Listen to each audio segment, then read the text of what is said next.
Halo anak-anakku sekalian dimanapun kalian berada, dari Sabang sampai Merauke, dari Pulau Miangas sampai ke Pulau Rote.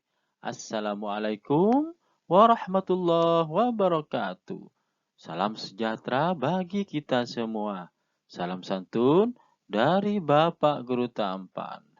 Anak-anakku sekalian, pada kesempatan hari ini atau kali ini kita akan membahas atau mempelajari yaitu tema 4, globalisasi, subtema 1, globalisasi di sekitarku, pembelajaran 3.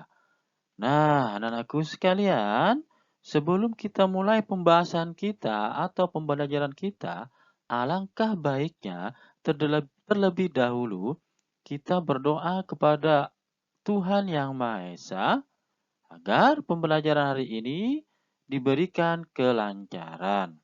Baiklah anakku sekalian, mari kita berdoa menurut kepercayaan dan agama kita masing-masing.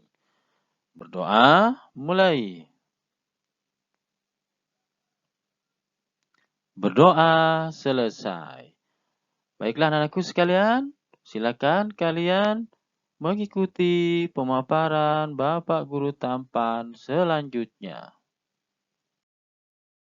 Baiklah anak-anakku sekalian, silakan kalian buka bukunya yaitu buku siswa tema 4 subtema 1 pembelajaran 3 halaman 25.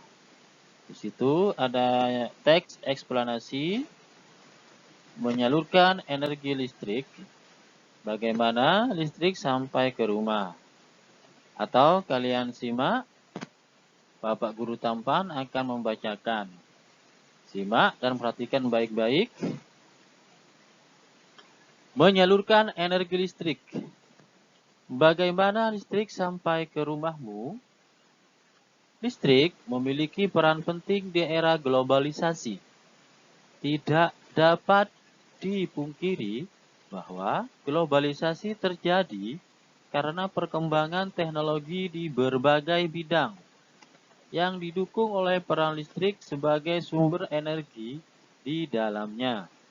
Listrik dapat dihasilkan dengan memanfaatkan sumber energi yang tersedia di alam, seperti aliran air sungai atau disingkat PLTA, perusahaan listrik tenaga air.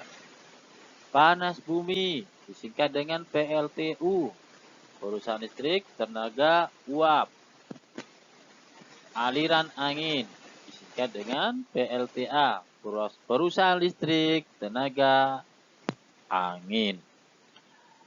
Setelah energi listrik dihasilkan di pusat pembangkit, energi listrik tersebut kemudian dinaikkan tegangannya oleh transformator penaik. Tegangan hingga 500 kV. KV itu dibaca kilovolt ya anakku sekalian. Baru kemudian disalurkan ke berbagai tempat menggunakan sistem transmisi yang dinamakan saluran udara tegangan ekstra tinggi atau disingkat SUTET, yang menyalurkan energi listrik dari pusat-pusat pembangkit. Setelah melalui SUTET yang melintasi wilayah pegunungan atau hutan-hutan, energi listrik kemudian masuk ke gardu induk. Di gardu induk, energi listrik diturunkan tegangannya oleh transformator penurun tegangan menjadi tegangan menengah 20 kV. Kemudian energi listrik disalurkan ke gardu-gardu distribusi dan diturunkan kembali tegangannya dalam gardu distribusi menjadi tegangan rendah 220 volt. Tegangan terbesar ini sudah sesuai dengan kebutuhan rumah tangga. Akhirnya, energi listrik disalurkan ke rumah-rumah warga. Dengan adanya listrik, kini masyarakat dapat mengakses informasi yang berasal dari berbagai belahan dunia. Tanpa listrik, tentunya hal tersebut tidak akan bisa terjadi.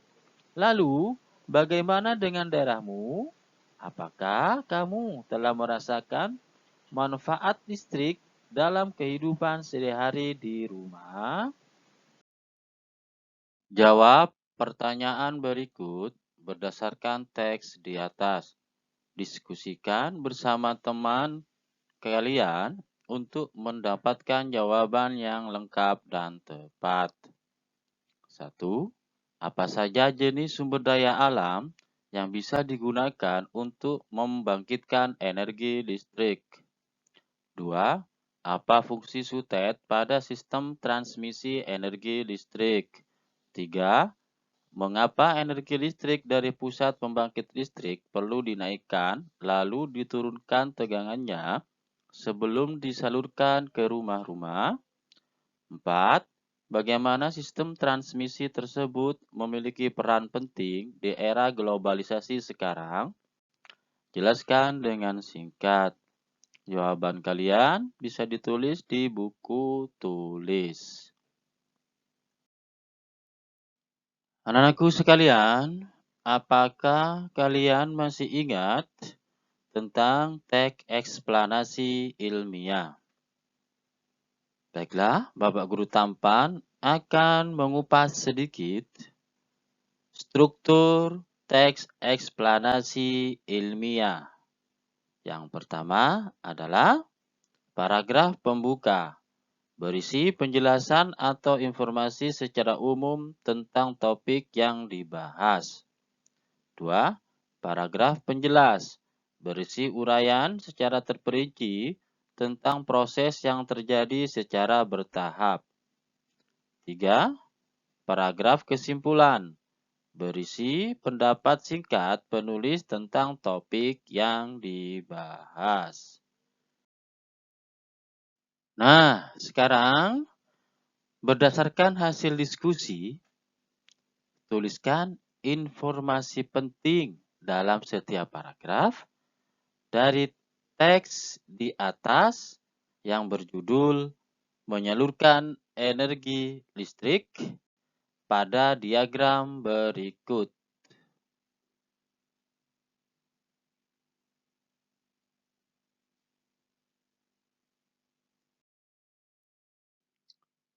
Komponen utama pada proses penyaluran energi listrik adalah sistem transmisi, sistem distribusi, serta transformator penaik dan penurun tegangan. Perhatikan gambar di bawah berikut.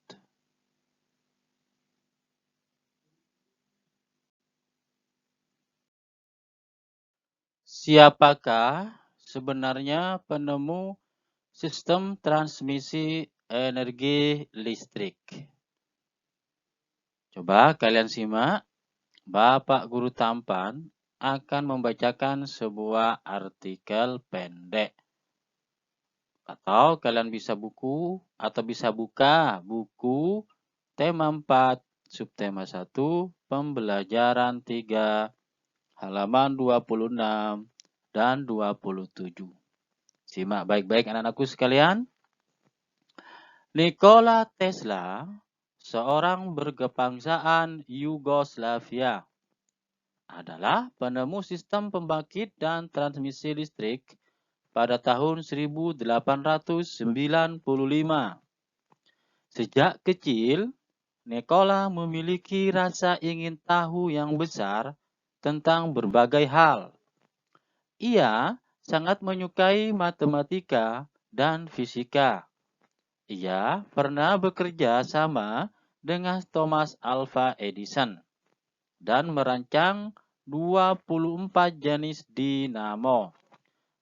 Setelah Michel Faraday menemukan energi listrik, Nikola mengembangkan penemuan tersebut dengan membangun pembangkit listrik tenaga air, disingkat PLTA, pertama di dunia.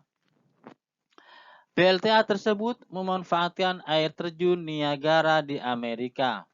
Maka sejak saat itu, listrik pun menerangi dunia hingga sekarang.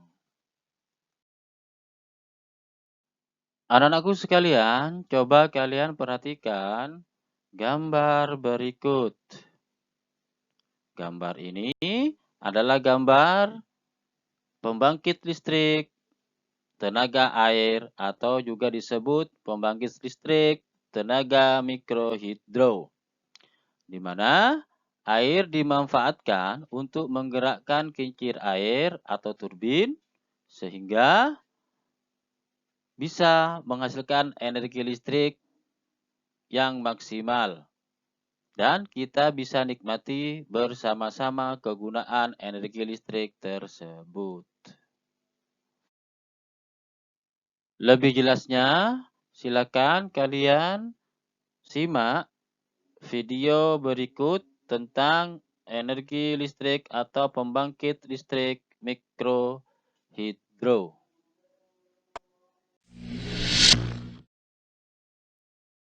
Pembangkit listrik tenaga mikrohidro. PLTMH memanfaatkan aliran air sebagai sumber energi. Selain aliran air, PLTMH juga memerlukan kincir air dan generator. Secara umum, proses penyaluran energi listrik pada PLTMH sama dengan PLTA. Namun, energi listrik yang dihasilkan PLTMH lebih kecil daripada PLTA. Penyebabnya, tenaga air yang digunakan lebih kecil daripada PLTA. Pada pembangkit listrik tenaga mikrohidro, kincir air memutar turbin dalam mesin pembangkit listrik atau generator. Poros pada turbin dihubungkan dengan generator dan menghasilkan energi listrik. Energi listrik dari generator dapat langsung digunakan atau disimpan dalam baterai untuk digunakan sewaktu-waktu.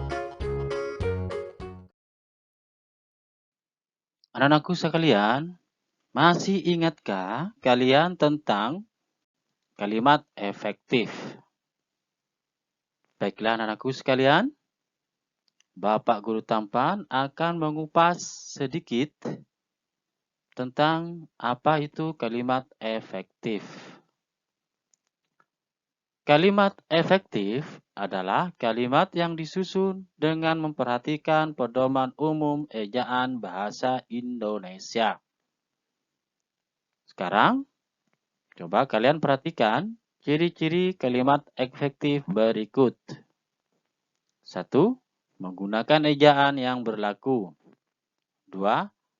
Menggunakan struktur bahasa yang tepat. 3. Memilih unsur pokok, minimal subjek dan predikat. 4. Menggunakan pilihan kata yang tepat sesuai kebutuhan, logis, dan mudah dipahami. 5. Tidak menggunakan dua kata atau lebih yang bermakna sama dalam satu kalimat. Nah, sekarang coba kalian tulis dengan runtut proses menyalurkan energi listrik dari pembangkit mikrohidro hingga sampai ke rumah-rumah warga di lingkungan tempat tinggalmu. Perhatikan penggunaan kosakata baku dan kalimat efektif pada tulisanmu. Jawaban bisa kalian tulis di buku tulis.